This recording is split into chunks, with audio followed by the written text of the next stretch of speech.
the rest of their guard.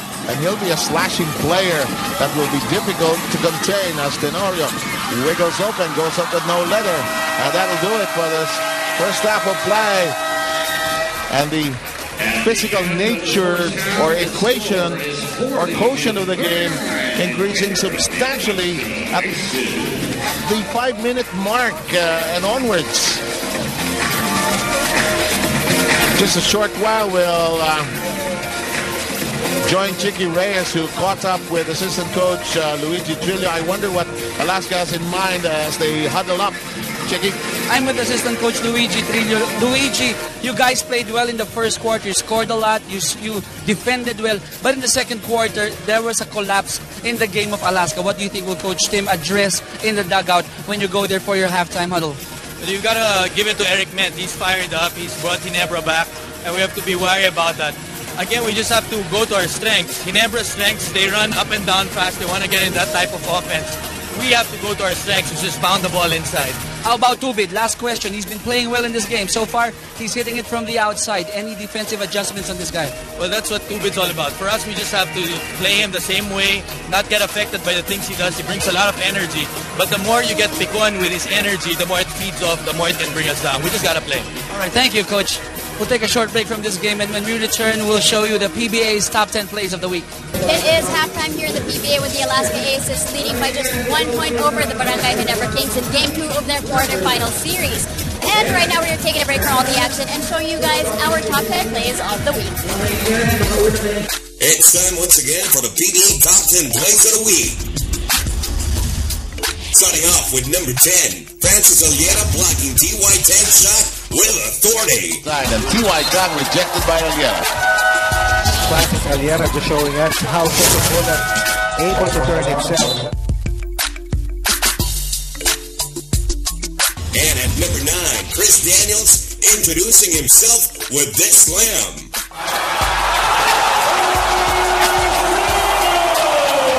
And Daniels makes the effort play to get the dunk, but without the Hatfield effort, there is no dunk. Moving in at number 8, here's Joe DeVance escaping the defense. Gary DeVitt thought of slashing to the basket, changed his mind, changed his direction, changed the shot, and Wyatt Fernandez has seen enough of the surge of Coca-Cola here in the early goings. Number 7, it's Anthony Johnson bringing the house down with his follow-up jam. Here comes Ross playing against his former team. Slam dunk, one-handed version. And that is the importance of always pushing the ball hard.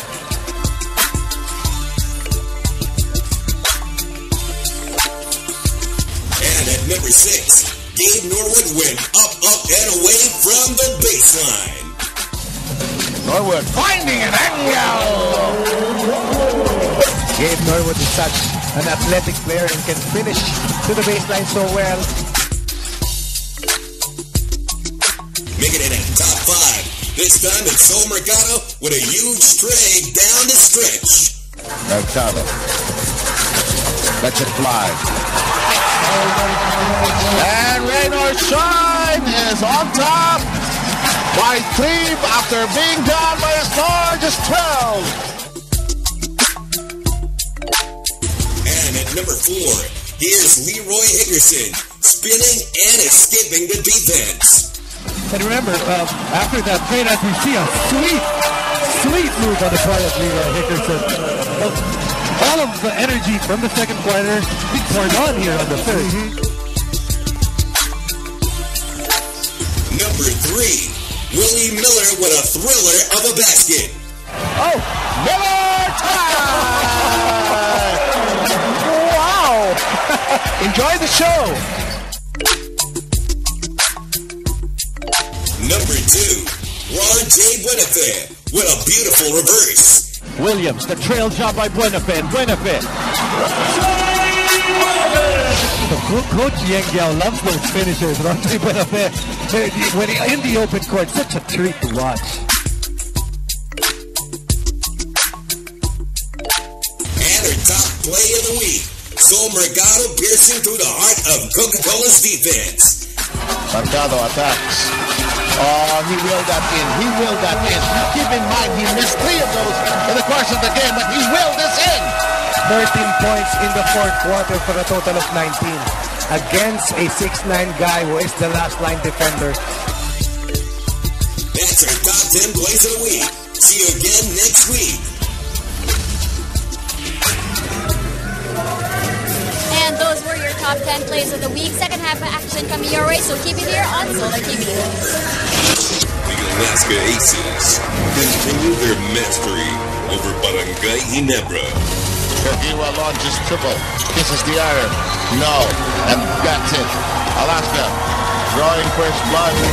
Ginebra stayed with that three-guard lineup, pretty much the whole game. And we pretty much didn't waver from our three big lineup, so it was really a battle. Rebound. That's what playoffs is all about, though. I mean, this kind of game. Just battle and battle and battle.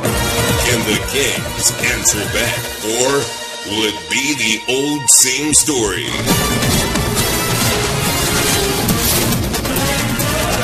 Well, at least in terms of the second quarter, Barangay Ginebra fans can have something to smile about, although it might be premature if the Alaska fans have something to say about it. But Barangay Ginebra delighted over the fact that they had more points, 19-10 against Alaska in that second quarter. Alaska's offense seemed to have slumbered a bit when they sort of mixed up their plays with the second unit. Well, when that second unit came in, they really struggled in putting points on the board, and it really turned what seemed like a very smooth offense, and it really turned it down. But aside from that, you have to give credit to Barangay Ginebra, in which in that quarter I felt their biggest advantage, and Luigi had said this, they started fighting in the glass. Chris Daniels started going for offensive rebounds. Eric Meng started to go for offensive rebounds. They showed some toughness that we didn't seem to see in the first game and in the first quarter of this game. Absolutely. First quarter action, as we take in some action in the opening 12 minutes, basically all Alaska, more of the same, and things that they normally did in the first game were also there, Jason. Yeah, we talked about how they were getting their way in the first quarter. DeVance was big for them. He was their top local scorer. Simpson was getting it done. And this guy, Sonny Todd, he spent a lot of time in the bench crossing from first quarter to second quarter. And that was also the time in which Barangay Ginebra made that run. And when the second quarter decided to make its turn after the first 12 minutes, Barangay Ginebra suddenly decided, let's play tough. Let's take it to Alaska here. And yun yung playing tough. Chris Daniels getting it inside points. Mark Gagiwa starting to attack, and then Eric Meng inside points again, courtesy of offensive rebound. But of course, Ronald Tubin was hot from the outside, and he's been killing them with that three-point shot. And then later on, more of the subs came in and sort of helped along as JC Intal got his act sort of going, and he's been playing after a long bout with an injury. Let's take a look at some of the numbers on your webpage as well as we sail along and prepare for this second half of play. Barunahin natin muna ang sa Barangay Ginebra. We said someone else must beat them other than Tenorio, the import Simpson, and Cyrus Baguio. Those three had a total of 20 points, 14 rebounds, and 9 assists, which in turn is about half of the total of the team in most of those categories. So they still haven't been able to do that. Those three players still having the meat of the production for the Aces. Next up is they should utilize their depth. They outscored the opposition 8-4 in terms of bench points, but what we saw is that when that bench came in, they were aggressive. Eric Meng came in from the bench, he was aggressive. JC Intal came in from the bench, very aggressive.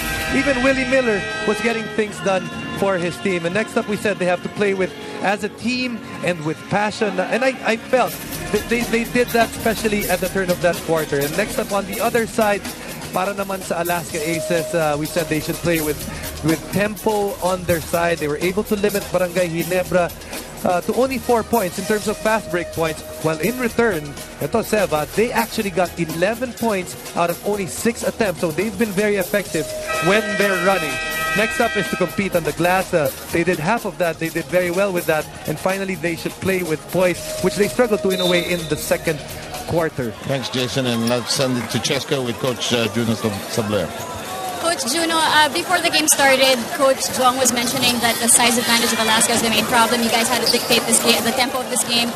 You had to run. What was your assessment of the first half? The first half, like what we discussed also in the